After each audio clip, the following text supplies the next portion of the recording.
Back ದುಬೈಯಲ್ಲಿ 2ನೇ ದಿನ. Ready ಆಗಿ ಹೋಗಿಲ್ಲ, ಹೋಗ್ತಾ ಇದೀವಿ. ಸೂರಜ್ ಸರ್ ಇದ್ದಾರೆ, ಪ್ರವೀಣ್ ಜೈನ್ ಇದ್ದಾರೆ. ನಂಗೆಲ್ಲ ಟಾಪ್ ಮಾಡಿ ಬಾಯ್ ಬಾಯ್ ಇನ್ ದುಬೈ. ಬನ್ನಿ ಪ್ರೋಗ್ರಾಮ್ ಇರೋ ಕಡೆ ಹೋಗ್ತಾ ಇದ್ದೀನಿ. ಇವತ್ತು ಯಾರ್ಯಾರೆಲ್ಲ ಸ್ಪೆಷಲ್ ಗೆಸ್ಟ್ಗಳಿದ್ದಾರೆ ಅಂತ ತೋರಿಸ್ತೀನಿ. ರೈಟ್ ಹೋಗುವ. ಇಲ್ಲೇ ಇವತ್ತು ನಮ್ಮ ಕಾರ್ಯಕ್ರಮ ಇರೋದು. ನೋಡಿ ಎಷ್ಟು ಚೆನ್ನಾಗಿ ಅಲಂಕಾರ ಮಾಡಿದ್ದಾರೆ ಅಂತ ಹೇಳಿದ್ರೆ, ತುಂಬ ಚೆನ್ನಾಗಿ ಅಲಂಕಾರ ಮಾಡಿದ್ರು. ಅಲ್ಲಿ ಕಾರ್ಯಕ್ರಮಗಳು ನಡೀತಿದ್ದು ಸ್ಟೇಜಲ್ಲಿ. ಬನ್ನಿ ಒಳಗಡೆ ಹೋಗಿ ತೋರಿಸ್ತೀನಿ. ಬನ್ನಿ ಹೆಂಗೆ ಒಳಗಡೆ ಹೋದ್ರೆ, ಒಳಗಡೆ ಹೋಗಿ ನೋಡಿದ್ರೆ ಕ್ರೌಡ್ ಫುಲ್ ತುಂಬಿತ್ತು. ಇನ್ನೇನು ಸಭಾ ಕಾರ್ಯಕ್ರಮ ಶುರು ಆಗಿದೆ.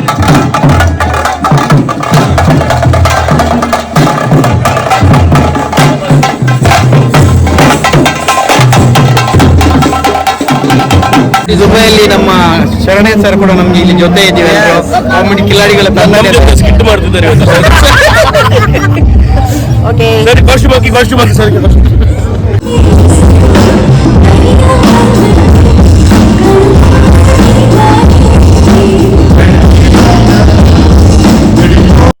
ಸಭಾ ಕಾರ್ಯಕ್ರಮ ಶುರು ಆಗೋಕೆ ಮುಂಚೆನೇ ದುನಿಯಾ ವಿಜಯ್ ಅವರು ಹಾಡಾಡ್ತಿದ್ರು. ಸಭಾ ಕಾರ್ಯಕ್ರಮ ಶುರು ಆಗಬೇಕಿತ್ತು. ಆ ಗ್ಯಾಪಲ್ಲಿ ನಾವೆಲ್ಲ ಹೋಗಿ ಒಳ್ಳೆ ಚಂದದ ಕಾರ್ಗಳ ಹತ್ರ ಫೋಟೋ ತೆಗೆಸ್ಕೊಂಡು ಬಂದ್ವಿ.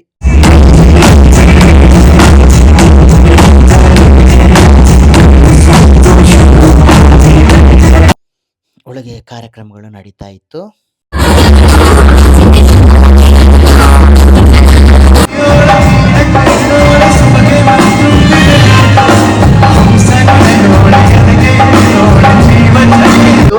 ಅಬುದಾಬಿ ಗ್ಯಾಂಗ್ ಎಲ್ಲ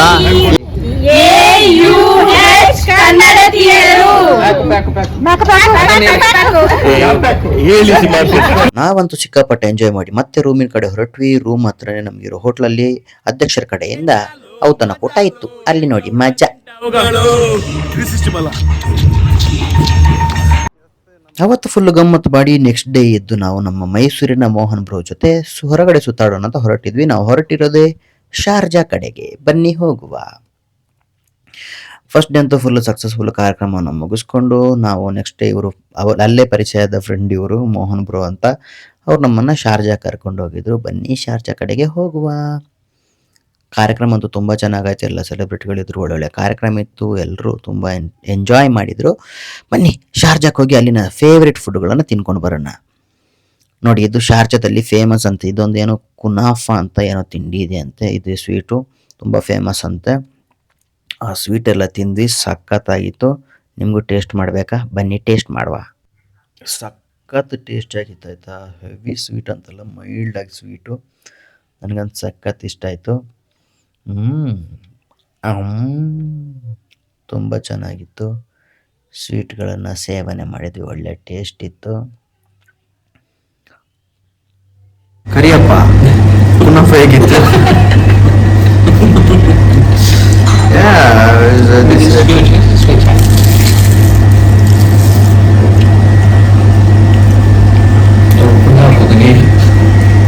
ಅಲ್ಲೇ ಸ್ವೀಟ್ಗಳನ್ನು ತಿಂದು ಅಪೋಸಿಟ್ ಇರುವ ಮಾಲ್ಗೆ ಹೋಗಿ ಶಾಪಿಂಗ್ಗಳನ್ನು ಮಾಡಿಕೊಂಡು ನಂತರ ನಾವು ಹೊರಟಿದ್ದೆ ಪರ್ಫ್ಯೂಮ್ ಸಿಗುವಂಥ ಜಾಗಕ್ಕೆ.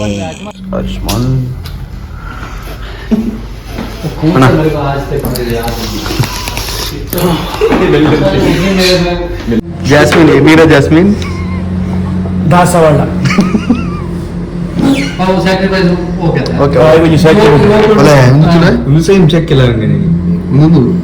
ಬೀಡದ ಕುರುಕುರ ಅದಕ್ಕೆ ನೀ ಪಾಟು ಕೊಡ್ಬೇಡಿ. ಊರು ದುಂಬು ನೀವು ಲಾಗ್ ನಿಕಲ ಜಾಸ್ಮಿನ್ ಜಾಸ್ಮಿನ್ ಸರ್ ಜಾಸ್ಮಿನ್ ಸ್ವಲ್ಪ ಸ್ಮೆಲ್ ಮಾಡಿ. Fresh jasmine.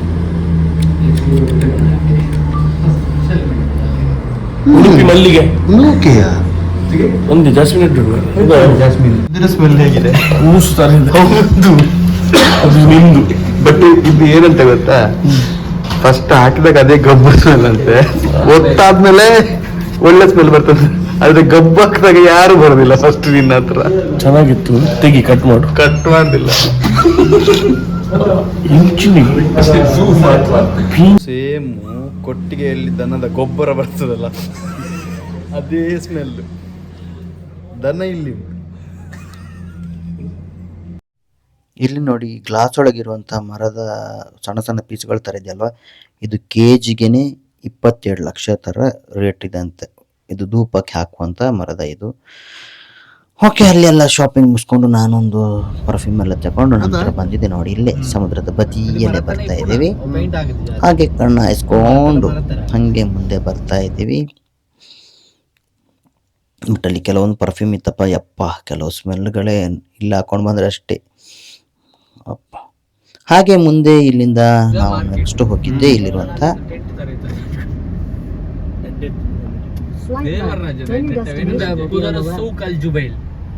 Souk Al Jubail. Jubail Al Dubai. Your destination is on the left. This is the market. Okay, market. We are going to market. ನಾನು ದುಬೈಗೆ ಜೊತೆಗೆ ಒಬ್ಬ ವೆಸ್ಟ್ ಇಂಡೀಸ್ ನವ, ಹಿಂದ್ಗಡೆ ಗುಂಗುರಿನೊಬ್ಬ Nigerian ಪ್ರಜೆ ಜೊತೆ ಬಂದಿದ್ದು. ಮಾರ್ಕೆಟಲ್ಲಿ ನೋಡಿ, ಇದೊಂದು ಸೆಕ್ಷನ್ ಫುಲ್ಲು ಮಾಂಸದ ಅಂಗಡಿಗಳು, ಫುಲ್ಲು ಮಾಂಸನೇ ಸಿಗುತ್ತೆ. ಬಟ್ ನೀಟಾಗಿ ಹತ್ರ ಒಂದೊಂದು ಕೌಂಟ್ರ್ಗಳು ಥರ ಇದೆ. ಇಲ್ಲಿ ಪಕ್ಕದಲ್ಲಿ ನೋಡಿದ್ರೆ ಇನ್ನೊಂದು ಕೌಂಟ್ರ್ ಇದೆ, ಅದು ಬರೀ ಮೀನುಗಳು ಸಿಗುವಂಥದ್ದು. ವೆರೈಟಿ ಮೀನುಗಳು ಸಿಗುತ್ತೆ, ಹಿಂಗೂ ಸಿಗುತ್ತೆ ಮೀನು. ಬೇಕಾದ್ರೆ ಇದರಿಂದ ತೆಗೆದು ನೀವು ಸಾಂಬಾರಿಗೆ ತಗೊಂಡು ಹೋಗ್ಬೋದು.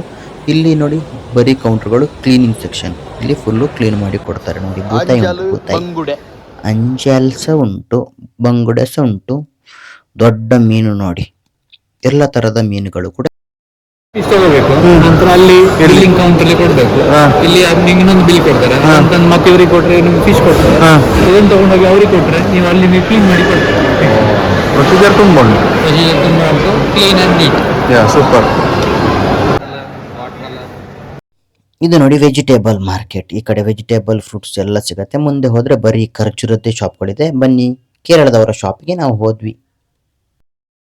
ಮತ್ತು ಶಾಪ್ ಉಂಟು. ಶುಗರ್ದ ಲೆಕ್ಕ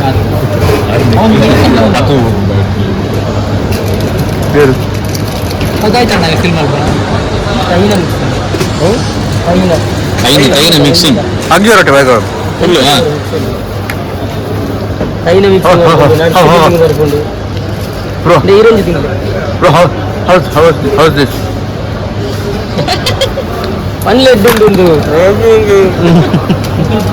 ನೋಡಿ. ಇಲ್ಲಿ ಇವರು ನಮ್ಮ ಊರವರು,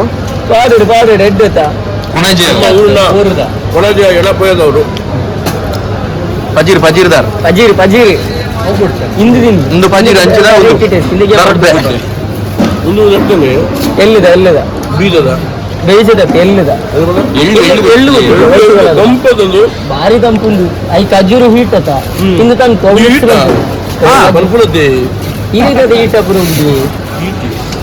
ನಾವಲ್ಲಿ ಶಾಪಿಂಗ್ ಎಲ್ಲ ಮುಗಿಸ್ಕೊಂಡು ಸಂಜೆ ಸಕ್ಸಸ್ ಪಾರ್ಟಿ ಅಂತ ಕರೆದಿದ್ರು. ಅಲ್ಲಿಗೆ ಹೋಗಿ ನಾವು ಪಾರ್ಟಿ ಶುರು ಆಗಿ ಮುಂಚೆನೇ ಬುರ್ಜ್ ಖಲೀಫಾ ನೋಡ್ಬೇಕಂತ ನಮ್ಮ ಮೋಹನ್ ಬ್ರೋ ಹತ್ರ ಕೇಳ್ಕೊಂಡಿದ್ವಿ. ಅದಕ್ಕೋಸ್ಕರ ಆ ಪಾರ್ಟಿಯಿಂದ ಹಂಗೆ ಊಟ ಮಾಡಿಕೊಂಡು ಹೊರಗಡೆ ಬಂದ್ವಿ. ಹೊರಗಡೆ ನಗರದ ಅಂದ ಚಂದವನ್ನು ಸವಿಯೋಣ ಅಂತ ಹೊರಟ್ವಿ. ಬನ್ನಿ ಹೋಗುವ. ನಾವು ಹೊರಟಿದ್ದೀಗ ಬುರ್ಜ್ ಖಲೀಫಕ್ಕೆ. ಈ ದುಬೈನ ನೈಟ್ ನೋಡೋಕ್ಕೆ ಚಂದ ಆಯ್ತಾ, ಎಷ್ಟು ಚೆನ್ನಾಗಿದೆ ಅಂತ ಹೇಳಿದ್ರೆ ಲೈಟಿಂಗಲ್ಲಿ ನೋಡಿ. ಒಂದು ಬಿಲ್ಡಿಂಗ್ ಇನ್ನೊಂದು ಬಿಲ್ಡಿಂಗ್ಗೆ ಸೇತುವೆ ಥರ ಎಲ್ಲ ಕನೆಕ್ಷನ್ಗಳಿದೆ. ಫುಲ್ಲು ಸಖತ್ತಾಗಿದೆ. ರೋಡಿಂದ ಹಿಡಿದು ಎಲ್ಲ ಬಿಲ್ಡಿಂಗ್ಗಳು ಚಿಕ್ಕಮಕ ಅಂತ ಹೊಡಿತಾ ಇತ್ತು. ನಾವು ಹಾಗೆ ರಸ್ತೆಯ ಅಕ್ಕಪಕ್ಕದಲ್ಲಿದ್ದಂಥ ಗಗನಚುಂಬಿ ಕಟ್ಟಡಗಳನ್ನು ನೋಡಿಕೊಂಡು ನಾವು ಹೊರಟಿದ್ದು ಬುರ್ಜ್ ಖಲೀಫಕ್ಕೆ. ಹಾಗೆ ದಾರಿ ಮಧ್ಯೆ ಹೋಗಬೇಕಾದ್ರೆ ನೋಡಿ ಬೇರೆ ಬೇರೆ ವೆರೈಟಿಗಳು ಕಾಣಸಿಗುತ್ತೆ. ನಿಮಗೆ ದೂರದಲ್ಲಿ ಕಾಣಸಿಗ್ತದೆ ನೋಡಿ, ಇದೊಂದು ಫೇಮಸ್ ಮ್ಯೂಸಿಯಮ್ಮು ಬಂತು ನೋಡಿ. ಎಷ್ಟು ಸಖತ್ತಾಗಿ ಕಾಣ್ತಿದೆ ಅಂತ ಹೇಳಿದ್ರೆ, ನಾನು ಬರೀ ಇದೇನೋ ಒಂಥರ ಈ ದುಬೈ ಫ್ರೇಮ್ ಥರನೇ ಇದು ಫ್ರೇಮ್ ಅನ್ಕೊಂಡಿದ್ದೆ. ಬಟ್ ಇದು ಮ್ಯೂಸಿಯಂ ಅಂತೆ. ಇದರೊಳಗೆ 7 ಫ್ಲೋರ್ ಇದೆ ಅಂತೆ. ಬಟ್ ಒಳಗೆ ಹೋಗೋಕ್ಕಾಗಲಿಲ್ಲ ನಮಗೆ. ಬಟ್ ನಮಗೆ ಶಾಕ್ ಆಯಿತು, ಸಖತ್ತಾಗಿದೆ ಮಾತ್ರ ನೋಡಿ. ತುಂಬ ಜನ ದುಬೈಗೆ ಹೋದರೆ ಇದರ ಮುಂದೆ ಫೋಟೋ ಎಲ್ಲ ತೆಗೆಸ್ಕೊತಾರೆ. 7 ಫ್ಲೋರ್ಸ್ ಉಂಟು, 7 ಫ್ಲೋರ್ಸ್ ಬಿಲ್ಡಿಂಗ್ ಒಂದು 7 ಫ್ಲೋರ್ ಉಂಟು. ಅದು ಮ್ಯೂಸಿಯಂ ಫ್ಲೋರ್ ತೋರಿಸಿದ್ದು ಲೈಟಿಂಗ್ ದುಬೈ ಬಂದಿದ್ದೆ ಫಸ್ಟ್ ಟೈಮ್. ಅದರಲ್ಲಿ ಅಲ್ಲಿನ ಕೆಲವಾದರೂ ಫೇಮಸ್ ಪ್ಲೇಸ್ಗಳನ್ನು ನೋಡು ಅಂಥೇಳಿ ನಾವೆಲ್ಲ ಪಾರ್ಟಿಯಿಂದ ಯಾರಿಗೂ ಹೇಳದೆ ಎಸ್ಕೇಪ್ ಆಗಿ ಬಂದಿದ್ವಿ. ನೆಕ್ಸ್ಟ್ ಶರಣ ಸರ್ ಹೇಳ್ತಿದ್ರು ಅಲ್ಲಿ ಹುಡುಕ್ತಿದ್ರಂತ, ಹುಡುಕ್ಬೇಕಾದ್ರೆ ಕಾಮಿಡಿ ಕ್ಲಡ್ಗಳು ಇರಲಿಲ್ಲ ಅಂತ. ನಾವು ಈ ಥರ ಬಂದಿದ್ದರಿಂದ ಪಾಪ ಮೋಹನ್ ಬ್ರೋ ಕರ್ಕೊಂಡು ಬಂದಿರೋದು ನೈಟ್ ಸ್ವಲ್ಪ ನಮಗೆ ಬುರ್ಜ್ ಖಲೀಫಾ ನೋಡ್ಲಿಕ್ಕಾಯ್ತು. ಎಸ್, ನಾವು ಬುರ್ಜ್ ಖಲೀಫಾದ ಹತ್ರ ಬಂದ್ವಿ. ನೋಡಿ ಅಲ್ಲೇ ಕಾಣಿಸ್ತಿದೆ ಬುರ್ಜ್ ಖಲೀಫಾ. ಇರೋದ ಶಾಪಿಂಗ್ ಮಾಲ್ಗಳು ನೋಡಿ ಹೆಂಗಿದೆ ಅಂತ, ಸಖತ್ತಾಗಿದೆ, ಒಳ್ಳೆ ಗೋಲ್ಡನ್ ಕಲರಲ್ಲೇ ಮಾಡಿದಂತೆ. ಫೈನಲಿ ನಾವು ರೀಚ್ ಆದ್ವಿ. ಬನ್ನಿ ಗಾಡಿ ಪಾರ್ಕಿಂಗ್ ಮಾಡೋಕ್ಕೆ ಹೋಗೋಣ. ಎಂಟ್ರಿ. ಯಾಕಂತ ಹೇಳಿದ್ರೆ ವಾಟರ್ ಶೋ ಇದೆ, ಅದು 11 ಗಂಟೆಗೆ ಕ್ಲೋಸ್ ಅಂದಿದ್ರು. ನಾವು ಪುಣ್ಯಕ್ಕೆ ರೀಚ್ ಆಗ್ತಾ ಬಂದ್ವಿ ಒಂದು 10:30 10:45 ಅಷ್ಟೊತ್ತಿಗೆ. ಎಸ್, ಹಾಗೆ ಸ್ವಲ್ಪ ಅರ್ಜೆಂಟಲ್ಲಿ ಹೋಗ್ತಿದ್ದೀವಿ. ಇದು ವರ್ಲ್ಡ್ ಬಿಗ್ಗೆಸ್ಟ್ ಪಾರ್ಕಿಂಗ್ ಇದಂತೆ. ಇಲ್ಲಿ ಹೈಯೆಸ್ಟ್ ಪಾರ್ಕಿಂಗ್ ಮಾಡೋಕ್ಕಾಗುತ್ತೆ ಎಲ್ಲ ವರ್ಲ್ಡ್ ಫೇಮಸ್ ಆಗೋ ಥರನೇ ದುಬೈ ಅವರು ಪ್ಲ್ಯಾನ್ ಮಾಡ್ತಾರೆ. ಎಸ್, ಬಂದ್ವಿ ದುಬೈ ಮಾಲ್ಗೆ ಎಂಟ್ರಿ ಕೊಟ್ವಿ. ನೋಡಿ ಹುಲಿಯ ಚಿರತೆನಿದು, ಕನ್ಫ್ಯೂಸ್ ಆಯಿತು. ಓಕೆ, ಇಲ್ಲಿ ಹೋಗಬೇಕಾದ್ರೆ ಮಾಲ್ ಒಳಗಡೆ ಆಟ ಆಡ್ತಿದ್ರು, ಚೆನ್ನಾಗಿತ್ತು.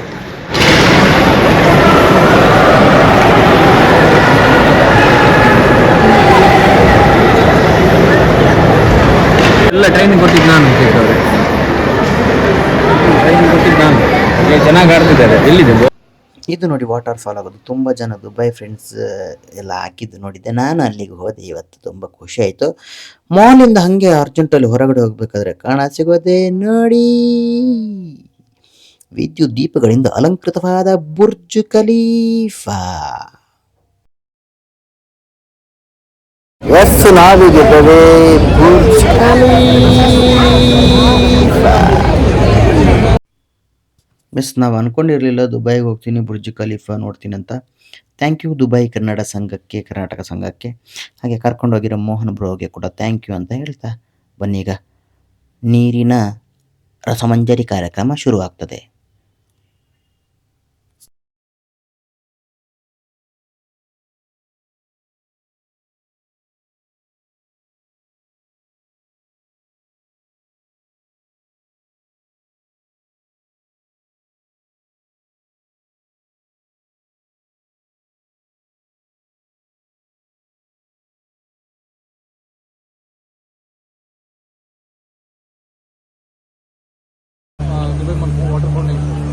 Dubai mall water fountain.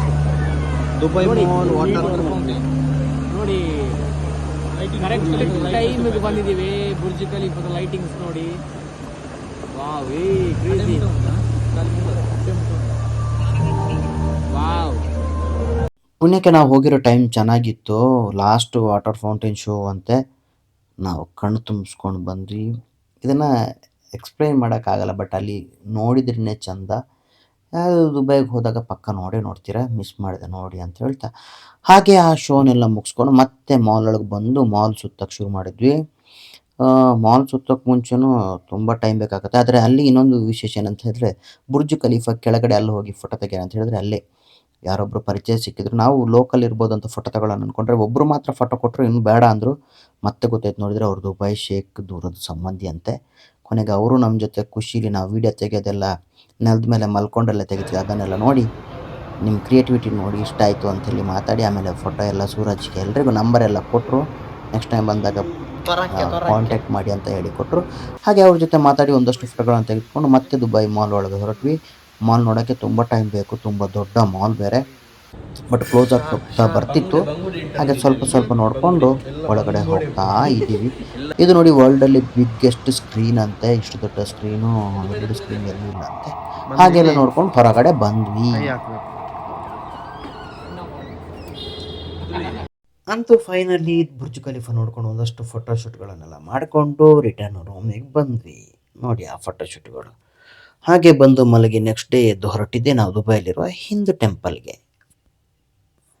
ಬನ್ನಿ ಹೋಗುವ. ಇವತ್ತು ನಮ್ಮ ಗೌತಮ್ ಬ್ರೋ ನಮ್ಮನ್ನು ಕರ್ಕೊಂಡು ಹೋಗ್ತಿದ್ದಾರೆ, ಅವ್ರ ಜೊತೆ ಹೋಗ್ತಿದ್ದೀವಿ. ಬನ್ನಿ, ಇದೇ ನೋಡಿ ಹಿಂದೂ ಟೆಂಪಲ್. ದೇವ್ರ ದರ್ಶನ ಎಲ್ಲ ಮಾಡಿ ಬರಬೇಕಾದ್ರೆ ನೋಡಿ, ಅವ್ರು ನಮ್ಮ ಕರ್ನಾಟಕದವರೇ, ದೇವಸ್ಥಾನದಲ್ಲಿರೋರು. ಅವ್ರು ನಮಗೆ ಏನು ಸ್ಪೆಷಲ್ ಏನು ಹೇಳಿದ್ರು ಅಂತ ಹೇಳಿದ್ರೆ, ನೋಡಿ ಅಲ್ಲೊಂದು ರಾಮಾಯಣ ಪುಸ್ತಕ ಇದೆ, ಅದಕ್ಕೆ ಆ ವುಡ್ ಥರ ಇರೋ ಪೆನ್ನಲ್ಲಿ ಟಚ್ ಮಾಡಿದ್ರೆ ಯಾವ ಮಂತ್ರಕ್ಕೆ ಟಚ್ ಮಾಡ್ತೀವಿ ಆ ಲ್ಯಾಂಗ್ವೇಜನ್ನು ಅದು ಮಂತ್ರನ ಜೋರಾಗಿ ಹೇಳುತ್ತೆ. ಈ ಏಜ್ ಆದವ್ರಿಗೆಲ್ಲ ಯಾರಿಗೆ ಓದೋಕ್ಕೆ ಬರಲ್ಲ ಅಂಥವ್ರಿಗೆಲ್ಲ ಇದು ಕೇಳಲಿಕ್ಕೆ, ಅದರಲ್ಲಿ ಹಿಂದಿಯಲ್ಲಿದೆ, ಕನ್ನಡನೂ ಇದೆ, ಇಂಗ್ಲೀಷಲ್ಲಿದೆ, 3 ಲ್ಯಾಂಗ್ವೇಜಲ್ಲಿ ಬರುತ್ತೆ. ಆರಾಮ್ಸೆ ರಾಮಾಯಣ ಕಥೆಗಳನ್ನು ಮಂತ್ರಗಳನ್ನು ಕೇಳ್ಕೋಬೋದು ಅಂತ ಹೇಳಿದ್ರು. ಒಂಥರ ಡಿಫ್ರೆಂಟ್ ಆಗಿತ್ತು.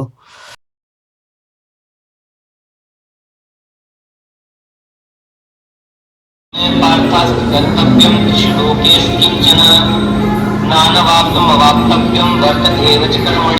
ಹಾಗೆ ಇಲ್ಲಿರುವಂಥ ಎಲ್ಲ ದೇವರ ದರ್ಶನಗಳ ಮಾಡಿ ಮುಗಿಸ್ಕೊಂಡು ಅನ್ನ ಪ್ರಸಾದವನ್ನು ಸ್ವೀಕರಿಸ್ಕೊಂಡು ರಿಟರ್ನ್ ಹೊರಟ್ವಿ. ಯಾಕಂತ ಹೇಳಿದ್ರೆ ನಮಗೆ ಸಂಜೆ 6 ಗಂಟೆಗೆ ಹೋಗಬೇಕಿತ್ತು ಏರ್ಪೋರ್ಟಿಗೆ. ಅದಕ್ಕೋಸ್ಕರ ಹೋಗಿ ಮತ್ತೆ ರಿಟರ್ನ್ ರೂಮ್ ಕಡೆ ಬಂದ್ವಿ. ರೂಮ್ ಹತ್ರ ಬರ್ಬೇಕಾದ್ರೆ ನಮ್ಮ ಊರಿನ ಮೋಹನ್ ಬ್ರೋ ಅಂತ ಸಿಕ್ಕಿದ್ರು. ಅವ್ರು ನನಗೊಂದಷ್ಟು ಚಾಕ್ಲೇಟ್ ಎಲ್ಲ ಕೊಟ್ಟು ಸರ್ ಜೊತೆ ರಿಟರ್ನ್ ಬ್ಯಾಂಗ್ಳೂರ್ ಹೊರಟೆ. ಯಾವುದು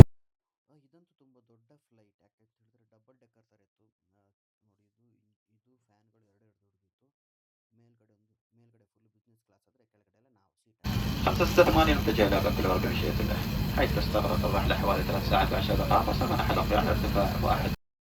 ಫ್ಲೈಟ್ ಹತ್ತಿದ ತಕ್ಷಣ ಈ ಥರ ಮಾತಾಡ್ತಿದ್ರು. ನಮ್ಗೆ ಅರ್ಥ ಆಗಲಿಲ್ಲ ಅದು ದುಬೈ ಅವರ ಲ್ಯಾಂಗ್ವೇಜು.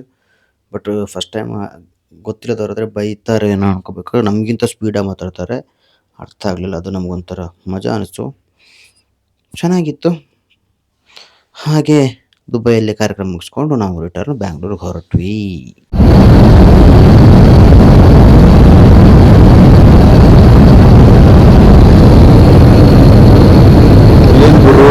ಫ್ಲೈಟಲ್ಲೂ ನಿಂದೆ ಸಿನಿಮಾ ದುಬೈ ಫ್ಲೈಟಲ್ಲಿ. ಅದರಲ್ಲೂ ನಾನು ಕಿಟಕಿ ಪಕ್ಕ ಬೇಕು ಅಂತ ಅಲ್ಲಿ ಬ್ಯಾಗೇಜ್ ಹಾಕೋರ ಹತ್ರ ಕೇಳಿದರೆ ಕೊಟ್ಟಿದ್ರು. ನೋಡಿದರೆ ಇದು ಮೊದಲೇ ದೊಡ್ಡ ಫ್ಲೈಟ್, ಇದು ರೆಕ್ಕೆ ಊರಾಗಲೇ ಇತ್ತು, ಕಾಣಿಸ್ಲಿಲ್ಲ. ಸೈಡಲ್ಲಿ ಕಾಣಿಸುವಂಥದ್ದನ್ನು ತೆಗೆದಿದ್ದೀವಿ. ಅಂತೂ ಇಂತೂ ಫೈನಲಿ ನಾವು ನಮ್ಮ ಬೆಂಗಳೂರಿಗೆ ರೀಚ್ ಆದ್ವಿ. ಬಟ್ ಇಲ್ಲೇ ನೋಡಿ ತುಂಬ ಲೇಟ್ ಆಗಿರುವಂಥದ್ದು, ತುಂಬ ರಶ್ ಇತ್ತು. ಲೈನ್ ನಿಲ್ಲಿಸಿದ್ರು, ಬ್ಯಾಗ್ ತಗೊಳ್ಳೋಕ್ಕೂ ಲೈನ್ಗಳು ತುಂಬ ರಶ್ ಇತ್ತು. ಅಂತೂ ಸಾಹಸ ಮಾಡಿ ಕೊನೆಗೆ ನಮ್ಮ ಮನೆಗೆ ರೀಚ್ ಆದ್ವಿ. ಇದಾಗಿತ್ತು ದುಬೈನ ವಿಶೇಷ. ಮುಂದಿನ ವಿಡಿಯೋಕ್ಕಾಗಿ ನೋಡ್ತಾ ಇರಿ ಪ್ಯಾಕ್ ವರ್ಲ್ಡ್. Thank you.